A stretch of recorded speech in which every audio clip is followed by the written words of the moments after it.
رحمۃ اللہ تعالیٰ نے اس میں ایک بڑی خوبصورت مثال بیان کرتے ہیں. آپ فرماتے ہیں وہ بارش برسی تھی اور موسم بڑا خوشگوار تھا، تو بادشاہ وقت اپنے باغ میں بیٹھا تھا، ساری اس کی کابینہ بھی حاضر خدمت تھی، پیچھے جناب وہ سپاہی وہ نیزے لیے کھڑے تھے. تو بادشاہ کی نا نظر پڑی دور ایک جاتے ہوئے ایک بوڑھے فقیر پہ، اور جتنے حضرت جی یہ یہاں دوست بیٹھے ہو بڑا دھیان رکھنا. امیر المومنین حضرت سیدنا عمر بن خطاب رضی اللہ تعالیٰ عنہ کی لکھا کہ آپ نے ایک بوڑھے بندے کو نا بھیک مانگتے دیکھا، تو حضرت عمر رضی اللہ تعالیٰ عنہ اسے دیکھ کے رو پڑے. تو جو دیگر ساتھ صحاب تھے انہوں نے عرض کی امیر المومنین بھکاری ہے تو آپ اس کو دیکھ کے کیوں رو رہے ہیں؟ آپ نے فرمایا اس لیے رو رہا ہوں، یہ وہ ہے جس نے اپنی جوانی ضائع کی اور اللہ نے اس کا بڑھاپا ضائع کر دیا. ہاں، اپنی جوانی بڑی سونی گزاری ہو، بڑی پاک گزاری ہو، بڑھاپا حضرت تو یہ جو جوانی چلاؤ گے نا تو یہ بڑھے ہو گے وہی بڑھنا ہے حضرت. اپنی جوانی سونی گزارو، پاک صاف ستھری جوانی گزارو حضرت. وہ دیکھا حضرت جی بڈھا بندہ آئے تھے منگن ڈیا ہے، وہ پیچھے کھڑے سپاہی کو کہا وہ بڈھا فقیر لبا تینوں ہی؟ انہوں نے کہا جی جناب. جا یار بلا کے لیا سوں، بڈھا ویلا ہے منگن ڈیا ہے، منو اللہ نے بادشاہیاں دیتی ہیں، دل کرتا ہے انہوں کچھ جگیر دے دیاں، چلو ادا بڑھاپا سونا لنگ جائے. وہ سپاہی جناب بھاگتا بھاگتا مولانا روم فرماتے ہیں گیا اور اس کو جا کے نا فقیر کو کہتا ہے فقیرہ تیرے پاک جاگ پہ نہیں. انہوں نے کہا کیوں کی ہوا ہے؟ انہوں نے کہا بادشاہ نو تیرے تے پیار آیا ہے تو کہندا جا نو بلا کے لیا، میرا دل کردا میں دی فقیری نو امیری چ بدل دیاں. تو کیونکہ حضرت وہ عام فقیر تو نہیں تھا نا، وہ تو وہ فقیر تھا جس کے لیے غالب نے کہا ہے بدل کر بھیس فقیروں کا غالب تماشا اہل کرم دیکھتے ہیں. وہ لوگوں کا فقیر نہیں تھا، وہ تو حضور نبی علیہ الصلوۃ والسلام کا فقیر تھا.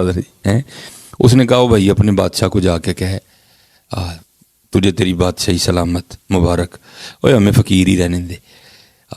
اس نے کہا گل سن بھائی، بادشاہ کے مزاج کے خلاف بات نہ کر، تیرا بھی سر اتروا دے گا میرا بھی اتروا دے گا، جو کہنا چل کے اس کو کہے. وہ فقیر آ گیا، بادشاہ نے بھی فقیر کو وہی بات کہی، اوے بڈھے ویلے منگن ڈیا دیں، میرا دل کردا ہے میں تیری فقیری نو میری چ بدل دیاں، مانگ کی منگنا ہے. اس نے کہا حضور اللہ آپ کی بادشاہیاں سلامت رکھے، مجھے فقیر ہی رہنے دیں. وہ کسی نے کہا تھا نا تھوکتے نہیں وہ تخت سکندری پر، بستر لگا ہو آقا جن کا تیری گلی میں حضرت، جن کو پتا ہو کہ فقیری کے کیا مزے ہیں وہ تو تھوکتے بھی نہیں حضرت.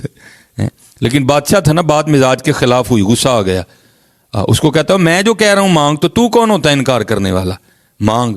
اس نے کہا حضور رہن دو، نہ چھیڑو سانو ساڑے حال تے رہن دو. انہوں نے کہا نہیں میں جو کہہ رہا ہوں مانگ، تو کون ہوتا ہے انکار کرنے والا؟ وہ مولانا روم فرماتے ہیں جو اس کے ہاتھ میں کشکول تھا نا فقیر کے، وہ اس کے آگے کر کے کہتا ہے چل یار تو ان کی دینا ہے سانو، اے میرا کشکول ہی پر دے. وہ بادشاہ تنزیہ مسکرایا اور کہنے لگا نکلے ہیں نا فقیر دا فقیر ہی، اور کچھ مانگتا تو صحیح، یہ تیرے کشکول کو بھرنا کون سا مشکل کام ہے؟ یہ دیکھ میرے گلے میں کتنی مالائیں ہیں، آدھی بھی ڈالوں تو تیرا کشکول بھر جائے گا. فقیر نے کہا جناب جدو اوپر ہو گئے پھر اس دن ویکھاں گے بھی ایسی. وہ مولانا روم فرماتے ہیں اس نے بادشاہ نے نا وہ اپنی گلے سے اتار کے آدھی وہ جو مالائیں تھیں اس کے کشکول میں ڈالی، لیکن نہیں بھرا گیا. باقی بھی ڈالی نہیں بھرا گیا.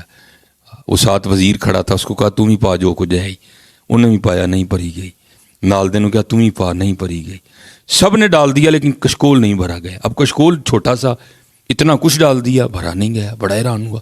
اس نے وزیر خزانہ کو کہا جاؤ 2-3 مٹکے لاؤ اشرفیوں کے اور لا کے نا اس کے کشکول میں ڈالو، 2-3 سے بھر جائے گا بس.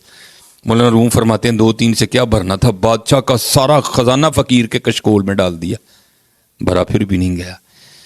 بادشاہ نے سمجھ آ گئی کہ میں کسی بڑی شے میں چھیڑ بیٹھا. معافی مانگ کے کہتا ہے حضور معافی دے دیو، غلطی ہو گئی. مسکرا کر کہنے لگے جا شکر کر میں نے ابھی تجھ سے کچھ مانگا ہی نہیں مانگا تو تیرا یہ حال ہو گیا، اگر کچھ مانگ لیتا تو پھر تیرا کیا بننا تھا. شکر کر میں نے ابھی تجھ سے مانگا ہی نہیں ہے کچھ بھی. وہ بادشاہ حضور معافی. اس کو کشکول دے کے کہا جا انہوں خزانے سے واپس لد آیا جا کے. اب وہ کہتا ہے حضور کشکول بعد چ لداں گے، پہلے مینوں اے تے دسو اے نکا جہا کولا ہے ایڈا میری ساری سلطنت دا خزانہ پہاڑیا ہے بھریا نہیں گیا، اے راز کی ہے؟ تو مولانا روم اب سبق لکھنے لگے ہیں. مولانا روم آپ فرماتے ہیں بادشاہ سلامت اے خاشاں دا کولا ہے، ਇਹਨੂੰ ਕਬਰ ਦੀ ਮਿੱਟੀ ਦੇ ਇਲਾਵਾ ਕੋਈ ਵੀ ਨਹੀਂ ਭਰ ਸਕਦਾ। ਇਹ ਜਿਹੜਾ ਹਜ਼ਰਤ ਇਹਨੂੰ ਭਰਨ ਨਿਕਲ ਪਿਆ, ਕਿੱਥੇ ਭਰਿਆ ਜਾਣਾ ਹਜ਼ਰਤ? ਇਹ ਖਾਸ਼ਾਂ ਦਾ ਕਾਸਾ ਹੈ ਹਜ਼ਰਤ। ਇਹਨੂੰ ਇਹ ਦਿਲ ਮੁਰਾਦ ਲਈ ਹੈ ਨਾ, ਮੌਲਾਨਾ ਰੂਮ ਨੇ ਸਮਝਾਇਆ, ਇਹ ਹਜ਼ਰਤ ਇਹ ਨਹੀਂ ਭਰਿਆ ਗਿਆ ਕਿਸੇ ਕੋਲ। اللہ کو متکاثر اور حتیٰ زرتم المقابر ہے نہیں حضرت، اینو نہ پڑھو حضرت جی، یعنی یہ پڑھیا گیا۔ خواہشیں ایسی کہ ہر خواہش پہ دم نکلے مگر میرے دل کے ارماں بڑے کم نکلے حضرت، جو اس کے پیچھے نکل گیا کچھ بھی نہیں۔ ہاں اپنے اللہ اور اللہ دے رسول علیہ الصلوۃ والسلام نہ لاؤ، پھر دیکھو حضرت جی کرم ہوندا ہے کہ نہیں ہوندا کوئی۔